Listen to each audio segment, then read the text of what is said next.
Let's inspire Bihar एक सामाजिक, शैक्षणिक और सांस्कृतिक अभियान है जिसमें बिहार के आज लगभग 1 लाख से अधिक लोग जुड़कर शिक्षा से योगदान कर रहे हैं। उद्देश्य है कि बिहार 2047 तक एक विकसित प्रदेश बने, ऐसा प्रदेश बने जिसमें शिक्षा, रोजगार, स्वास्थ्य के लिए किसी को बाहर जाने की आवश्यकता नहीं।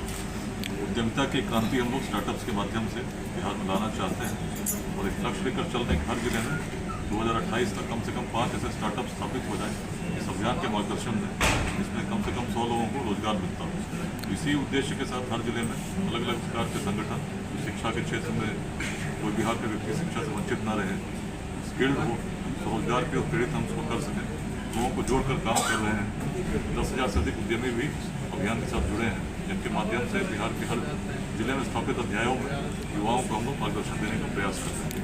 आप लेट्स ऑफ बिहार की मुहिम चला रहे हैं। शिक्षा बहुत ज़रूरी है, शिक्षा की बात तो की जाती है, लेकिन पूरी करना इसमें आज ठीक है, बोलिए। औरंगाबाद में आज जो बैठक की जा रही है, इसका मुख्य उद्देश्य है कि औरंगाबाद के अलग अलग ब्लॉक्स में अभियान को कैसे आगे बढ़ाएं। उसमें कुछ लोगों ने दायित्व को स्वीकार किया है कि अभियान को आगे ले जाएंगे, उनको शुभकामना हम लोग देंगे और कैसे अभियान के संदेश को बिहार के जन जन तक पहुँचाएँ ताकि 2028 तक हर पंचायत में अध्याय बिहार स्थापित हो सके। इस पर हम लोग कुछ आप लेट्स ऑफ बिहार की मुहिम चला रहे हैं। इसमें शिक्षा अति आवश्यक है, लेकिन शिक्षा को व्यवसायीकरण बना दिया गया है। लेकिन 3 मंत्र इसमें हम लोग लेकर चल रहे हैं: शिक्षा, समता, जयता। मुख्य रूप से यदि शिक्षा की बात करें तो शिक्षा में हम लोग चाहते हैं शिक्षा केवल डिग्री के लिए या किसी एग्जाम पास करने के लिए नहीं हो, लेकिन ऐसी शिक्षा हम दे सकें जिससे लोग स्किल्ड हो सकें और अपने रोजगार करने के लिए सक्रिय सक्षम हो सकें। इस प्रकार से हम लोग प्रयास कर रहे हैं ताकि केवल किताबी ज्ञान नहीं, स्किल्स भी उसमें हम लोग दे सकें। इसके लिए हम लोग विद्यालय, महाविद्यालय अलग अलग प्रकार से लोगों से जुड़कर इसमें योगदान देने का प्रयास करते हैं। जहाँ नैतिक और लोकतांत्रिक मूल्यों की लगातार ह्रास हो रहा है, तो क्या इस परिस्थिति में यह अभियान सक्सेस होगा? देखिए, मेरा अभियान मेरा व्यक्तिगत नहीं और न इसको मैं उस रूप में मानता हूँ मैंने कोई नई डिस्कवरी की। बिहार में जितना मैंने समझा है, यही जाना है कि प्राचीन काल में बिहार यदि अग्रणी था, जब न रोड थे, न टेक्नोलॉजी थी, न सूचना के तंत्र थे, तो कारण केवल बिहार की दृष्टि थी, हमारे पूर्वजों की सोच थी, जो समय से परे सोचना जानते थे। जातियां बिहार में तब भी थी, लेकिन जैसा जातिवाद आज हम देखते हैं, संघर्ष जिस रूप में हम पाते हैं, उस प्राचीन बिहार में रहा होता तो मगध में कभी नंद वंश का उदय नहीं होता, जो सबसे निम्न वर्ग से आता था। कभी वैशाली स्थापित नहीं हो सकती थी, जहाँ 7,707 गणराजा चुने जाते थे बिना किसी जाति के आधार। योग्यता ही एक मानक था जिस पर बिहार आगे बढ़ रहा था। और यदि आचार्य चाणक्य को भी देखें तो चंद्रगुप्त की जाति नहीं खोजते, एक युवक में जब क्षमता देखते हैं तो आगे बढ़ते हैं। फिर नई दृष्टि के साथ जब हम बढ़ रहे थे तो नालंदा, विक्रमशिला हमने तब दिया जब यूरोप में ऑक्सफोर्ड की कल्पना भी नहीं हुई। उसी प्रकार से शून्य को यदि किसी ने दिया तो हमने ही दिया। नई सृजन की क्षमता हमें तब भी थी, आज भी है, लेकिन ऊर्जा यदि व्यर्थ करेंगे आपस में संघर्ष में, तो अभियान का मुख्य संदेश यही है कि व्यक्ति को व्यक्ति से जोड़ते हुए उस बिहार को स्थापित करें जिसकी दृष्टि समय से आगे सोचती है। और इसके लिए युवा शक्ति को हम लोग जागृत करने सरकार या सरकार के मंत्री के दौरान, समन्वय बैठक के दौरान लगातार आप दौरा कर रहे हैं और दौरा में सेवा संकल्प सभी बिहारवासियों में ला पाएंगे? देखिए, मेरा अभियान नहीं, मैं तो बिहार की दृष्टि लेकर चल रहा हूँ। प्रयास ये है कि हर गांव के हर जन तक हम लोग पहुँचे और बिहार की दृष्टि को ही पता है। तब यदि हम ऐसे थे तो क्यों थे, आज यदि स्थिति ऐसी है तो क्यों है। लक्ष्य भी बड़ा स्पष्ट है, 2047। तो इसके लिए सभी का सहयोग हम लोग लेने का प्राप्त कर रहे हैं। जितने लोग जुड़े हैं, आज मैं अकेला नहीं हूँ, लगभग 1 लाख लोग साथ में जुड़कर अलग अलग प्रकार से योगदान बिहार के अलग अलग जिलों में भी कर रहे हैं और इस अभियान को और सशक्त करने का प्रयास कर रहे हैं। सरकार या सरकार के मंत्री बयानबाजी तो खूब करते हैं कि समान शिक्षा होनी चाहिए, लेकिन सरकारी विद्यालयों में स्तर गिरता जा रहा है। इसके प्रति आप क्या कहना चाहेंगे?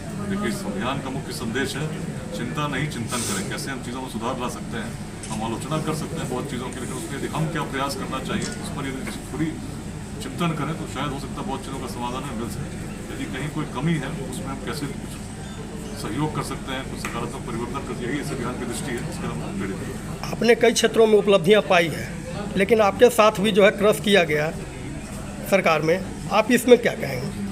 मुझे तो ऐसा नहीं लगता। मैं तो अपनी यात्रा में चल रहा हूँ, स्वयं को निमित्त मानता हूँ और जो जीवन ईश्वर ने दिया है उसकी पूरी सार्थकता हो, इसी उद्देश्य का जो भी अवकाश का समय मिलता है, शनिवार हो, रविवार, आपके बीच आज हो तो इससे पहले समस्तीपुर, बेगूसराय, रोहतास, अरवल में कार्यक्रम करते हुए औरंगाबाद में इसको गया भी जाना है। उद्देश्य लेकर चल रहा हूँ कि अपने जीवन काल में बिहार को बदलता देखूँ। कारण बड़ा स्पष्ट है, बाल्यकाल में ही 9th में था, चौहान पिताजी की पोस्टिंग हुई थी, बच्चों ने वहाँ बिहारी बोलकर चिढ़ाया था और तब ये भाव कि बिहारी शब्द सम्मान का प्रतीक होना चाहिए, अपमान का सूचक कैसे हो गया, इस भाव को कि बिहार की गरिमा को पुनः स्थापित करें, इसी उद्देश्य का तब से चल रहा हूँ। अनेक जीवन में अनुभव मिले, पुलिस में भी रहा, लेकिन केवल अपनी ड्यूटी के अलावा जो भी समय मिलता रहा उसमें समाज को कैसे जगा सकूँ, युवा शक्ति को जगा सकूँ, करता रहा हूँ।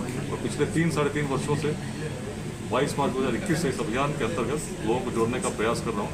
संदेश एक ही है, समाज को नुकसान दुर्जनों के दुष्कृत्यों से उतना नहीं होता जितना सज्जनों की निष्क्रियता से होती। तो अच्छे लोग जब जुड़ेंगे हर जिले में, हर प्रखंड में, हर पंचायत में, और प्रयास करेंगे सकारात्मक भावों के साथ, बिहार की दृष्टि के साथ, निश्चित बिहार बदलेगा।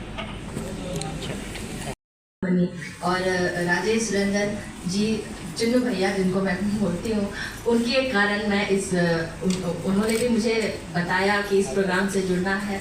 मैं सबके प्रोफाइल में गई, देखी, और उनका जो भी पुराना जो भी वीडियोस वगैरह था वो सब देखे, और पहले भी मैं इस प्रोग्राम में आ चुकी हूँ। तो ये बहुत ही इंस्पायरिंग है हम लोगों के लिए कि इतनी बड़ी शख्सियत बिहार के गौरव को आगे बढ़ाने के लिए हमारे शहर में आई हुई है। लेट्स इंस्पायर बिहार एक ऐसा मुहिम है जो हम सभी नौजवानों को, सभी लोगों को प्रेरित कर रहा है कि हम अपने बिहार को वापस उस गौरवशाली मुकाम तक पहुंचा पाए। सर ने भी कहा और ये बताया कि उन्हें किसी ने बिहारी कहा था, तो मैं भी ये फेस कर चुकी हूँ। मैं कोलकाता से पढ़ी और वहाँ पे एक डिस्क्रिमिनेशन देखा जाता था कि मैं बिहारी हूँ बोल के मुझे बहुत सारी अपॉर्चुनिटीज़ नहीं दी जाती थी। मुझे बोला जाता था कि यार ये तो बिहारी है। तो उन बिहारी शब्द से ही करप्शन और हीन भावना, मतलब इस तरह का दिखाया जाता था कि हम लोग बहुत ही लो कैटेगरी के प्राणी हैं। आप बिहार से बाहर कहीं भी चले जाइए, या तो दिल्ली चले जाइए, साउथ चले जाइए, सब जगह बिहारियों को इसी तरह से देखा जाता है। तो ये बहुत ही चोट लगता है, बहुत खराब लगता है कि इस तरह से हमारे साथ बिहेव किया जाता है। और हमें वापस अपने बिहार को उस गौरवशाली मुकाम तक पहुंचाना है, और इसके लिए कुछ बहुत विशेष करने की आवश्यकता नहीं है। जो जहाँ है बस वहीं पे अपने 100% योगदान दे। आप ईमानदारी से, संवेदनशीलता से लोगों के साथ, मतलब एक बिहेवियर भी बहुत मैटर करता है। आप अपने आसपास के जो लोग हैं उनको इंस्पायर उससे भी कर सकते हैं।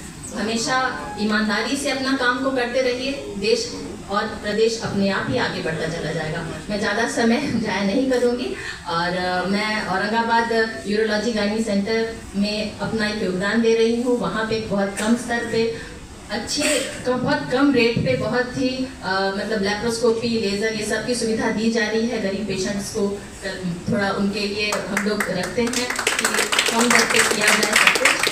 तो thank you sir, thank you. यहाँ पे सभी मौजूद सभी गणमान्य लोगों को मैं अपना धन्यवाद देना चाहूँगी, और मुझे यहाँ इस मंच पर इतना गौरवशाली मंच का हिस्सा बनने का मौका दिया गया, इसके लिए बहुत बहुत धन्यवाद।